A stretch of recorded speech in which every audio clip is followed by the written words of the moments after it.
this video, I'm going to be showing you how to find the atomic and mass number of different elements, as well as how to calculate the number of protons, neutrons, and electrons in each of those elements as well. So you can find these on the atomic and mass number PowerPoint that's on Daymap. These are the exact examples taken out of the slides. As you can see, I've written out what slides they've come from. I'll also put this in the description box or bar below so that you could find it as well, just in case you've forgotten what I've said during this video. So I'll be showing you exactly how to calculate these worked examples, because I'm well aware that the answers are in the next slide, but I want to be able to show you how to actually do it so you know how I got those answers. So from slide number 5 and the first set of example questions, what is the atomic and mass number of potassium? Well, K stands for potassium. So if you have a look at the PDF periodic table that I have uploaded onto Daymap, you'll see that if you find the capital letter K, that will stand for potassium. Now, this capital letter K, or any letters that you may see here, this refers to the element's symbol. Now, K happens to be the element symbol of potassium. They don't always need to be, they're not always going to be capital letters on their own. They can also have lowercase, a lowercase letter next to them as well. So this is what we call the element symbol. Now we have two numbers to either side of it, one on top and one below.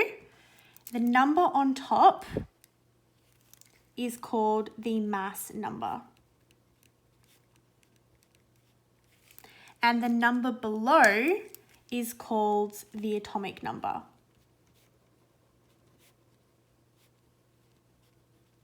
And this goes for everything that you see.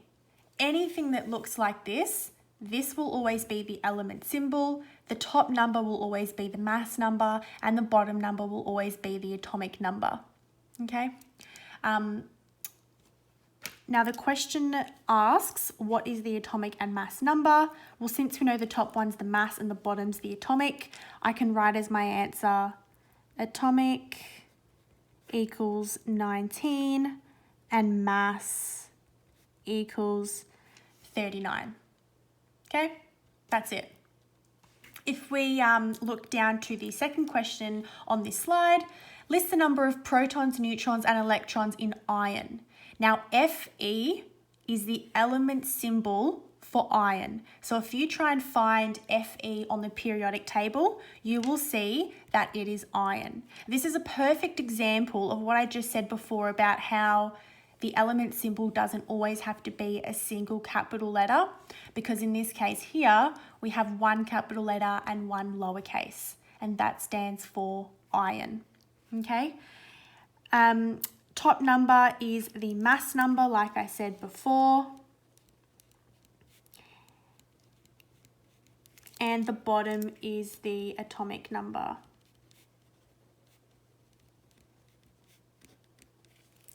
Okay? Now, if we need to find out how many protons, neutrons, and electrons there are, we're going to have to go a little bit further than this question up here.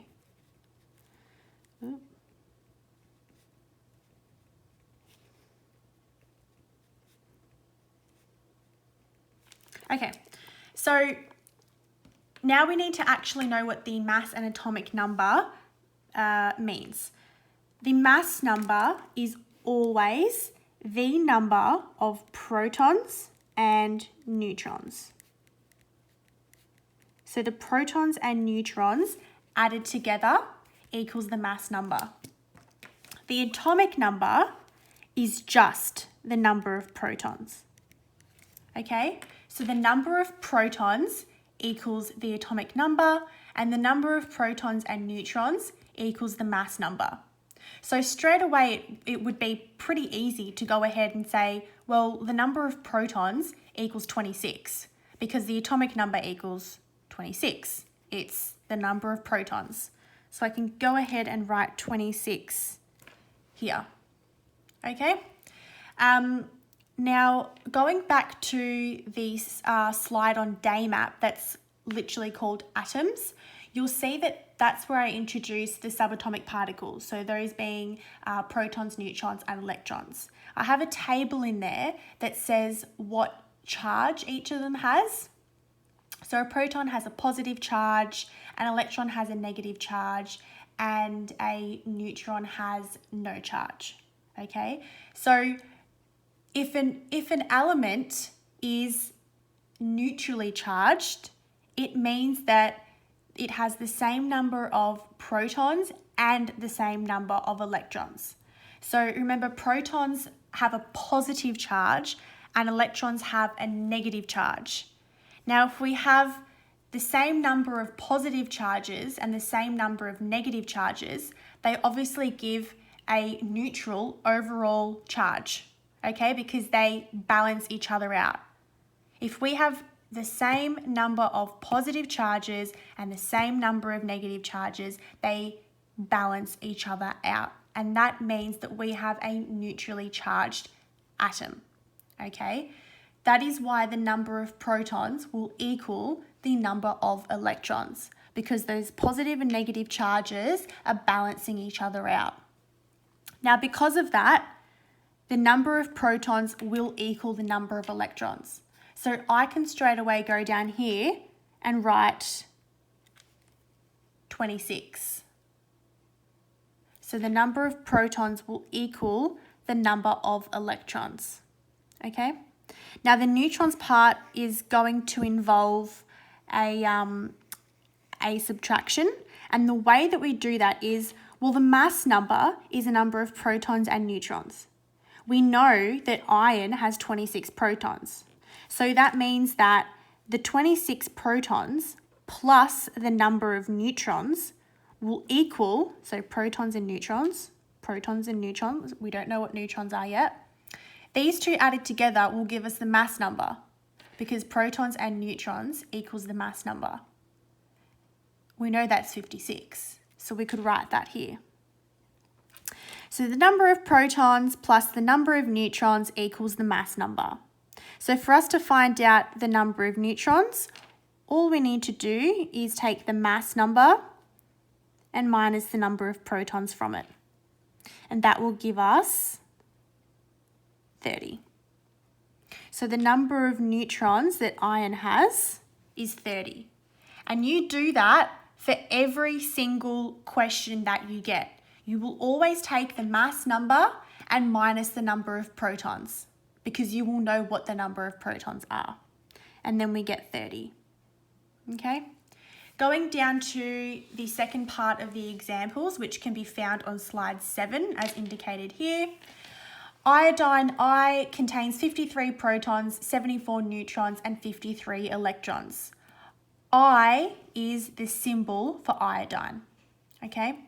What is the atomic number? The atomic number equals the number of protons. And it says here that iodine has 53 protons.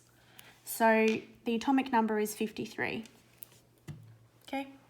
What is the mass number? Well, the mass number is the number of protons plus neutrons.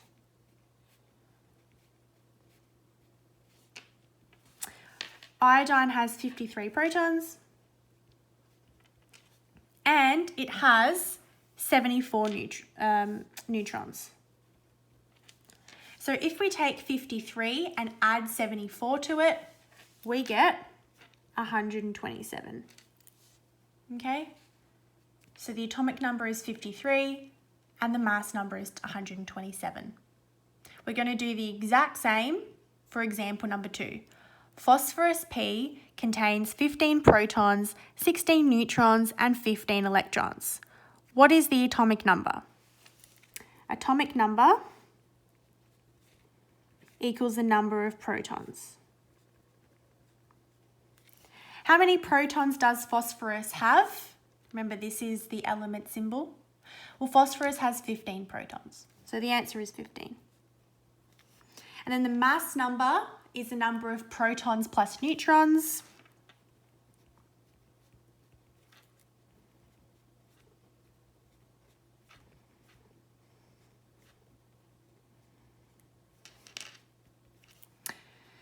There are 15 protons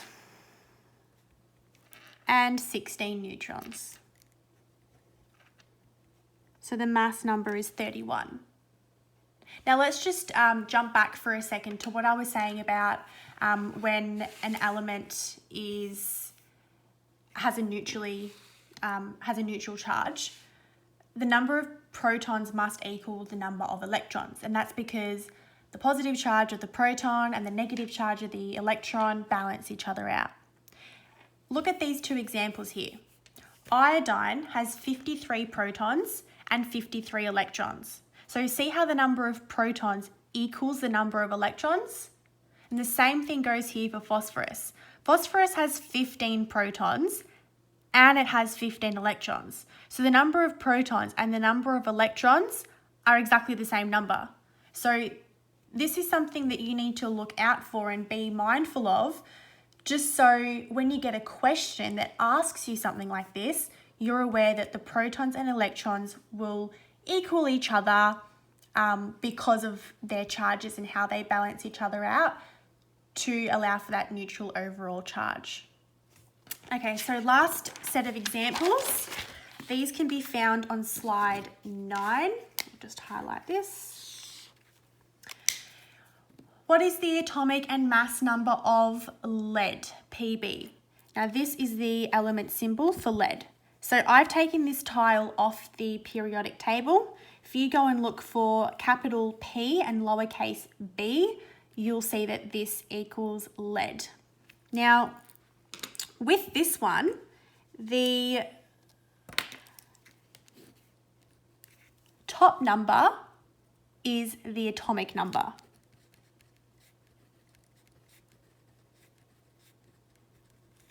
And the bottom number is the mass number.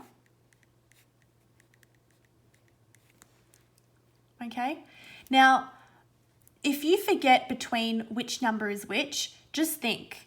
The atomic number is the number of protons, right? And the mass number is the number of protons plus neutrons.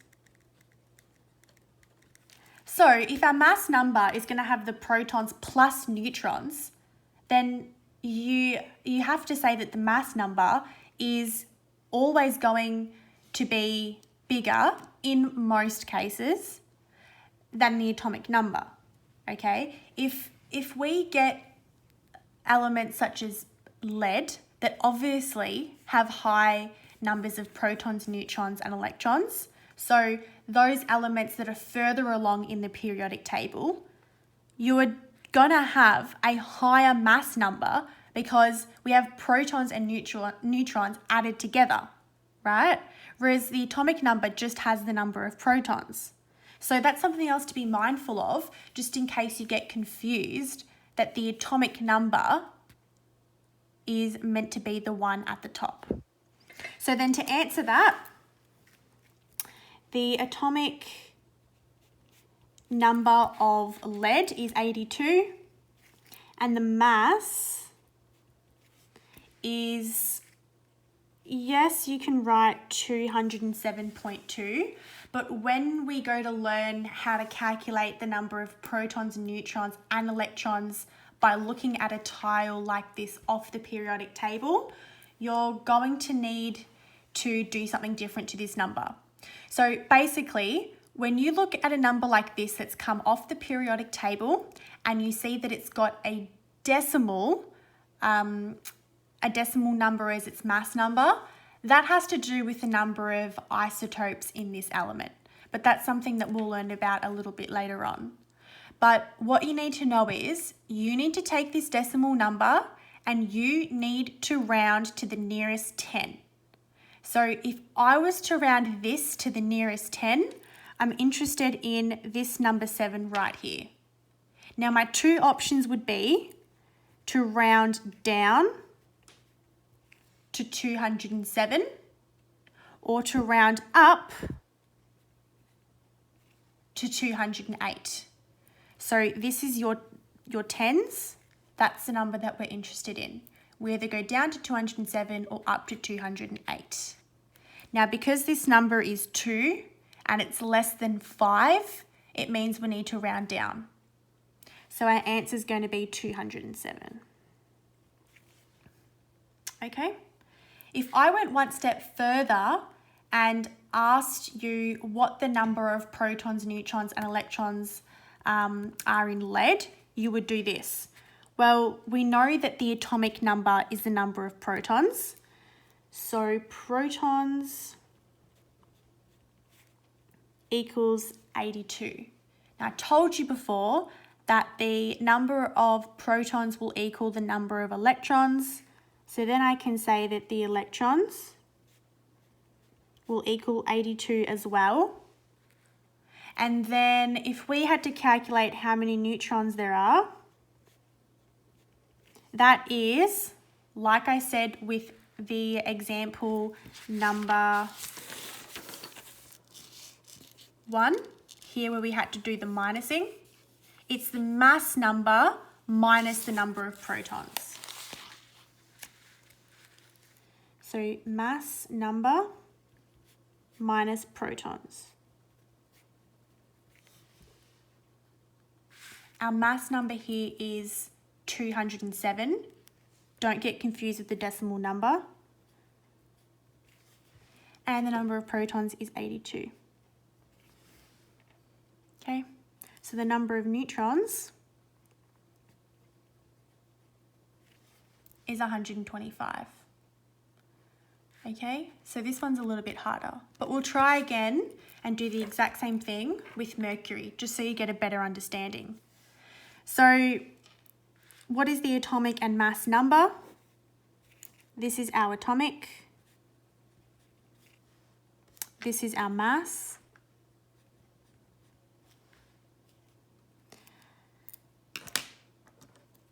The atomic number also equals the number of protons. So 80 is the number of protons. But the number of protons will equal the number of electrons. So 80 also equals the number of electrons too. Okay. And then if we had to find out how many neutrons there are,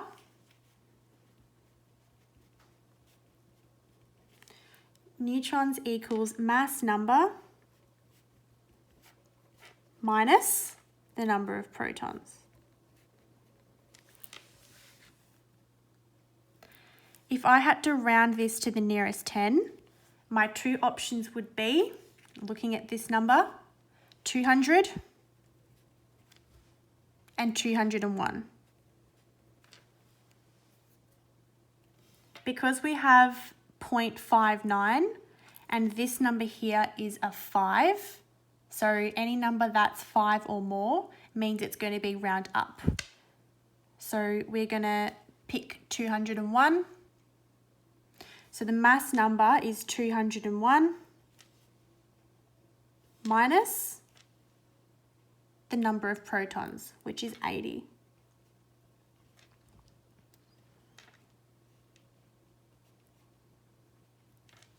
So mercury has 121 neutrons.